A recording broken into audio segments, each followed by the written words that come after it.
ချင်းတိဆိုတာမျက်စားလို့အသက်မသေးပါဘူးဒါပေမဲ့မျက်စားတဲ့နေ့ကချင်းတိရဲ့ဘဝသေတဲ့နေ့ပဲ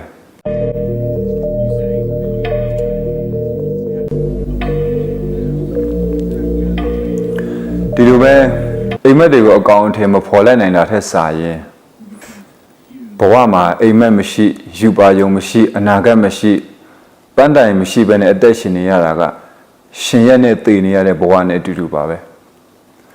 အိမ်မက်တွေမဲ့လို့ကောင်းတုံးပဲလားနှိုးထားဖို့ရတဲ့အချိန်တန်ပြီအိမ်မက်တွေနောက်ကိုလိုက်ဖို့ရတဲ့အချိန်တန်ပါပြီငါတို့ရဲ့အိမ်မက်တွေနောက်ကိုလိုက်ဖို့ရတဲ့အတွက်ဘာတွေကငါတို့ခက်ခဲစေလဲအိမ်မက်တွေနောက်ကိုလိုက်ဖို့ရတဲ့ဘာတွေကငါတို့ကိုနှောင့်နှေးစေတယ်လဲခက်ခဲလွန်းပါတယ်ပင်ပန်းလွန်းပါတယ်အစင်မပြေမှုတွေများလွန်းပါတယ်ဆိုပြီးတော့မှပဲထိုင်ပြီးညီးသွားတော့မှလားလက်လျှော့အရှုံးပေးတော့မှလားငါတို့ဘဝမှာရွေးချယ်စရာများများဆဆမရှိဘူးကွဆက်လျှောက်မလားရက်တန့်ပြစ်လိုက်မလားဒီနှစ်ခုပဲရှိတယ်လူဘဝဆိုတာတူတောင်းပါတယ်တဲ့လူဘဝဆိုတာအခိုးငွေလိုပဲတဲ့ဒါပေမဲ့ငါတော့ငါပန်းတိုင်လေးစီလျှောက်တဲ့ငါရဲ့ခြေလမ်းတွေကိုတလန်းချင်းစီပဲငါလှမ်းမယ်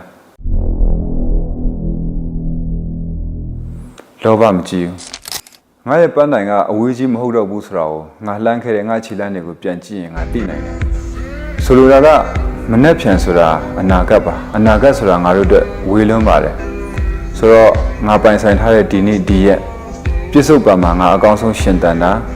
ပြစ္ဆုတ်ပံမှာငါအကောင်းဆုံးကြိုးစားပြီးတော့ငါဘဝကိုဆောက်တည်နေတာကငါဘဝရဲ့ပန်းတိုင်တစိမ့်တည်တအောင်မြင်တာနဲ့အတူတူပဲအိမ်မက်တွေအကြောင်းကိုစိတ်ကူးယုံနေတော့မပြီးပါဘူး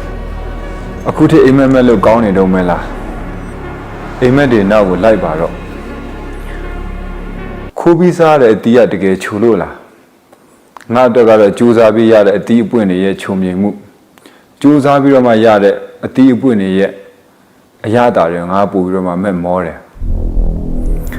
ချင်းတိဆိုတာမျက်စားလို့အသက်မသေးပါဘူးဒါပေမဲ့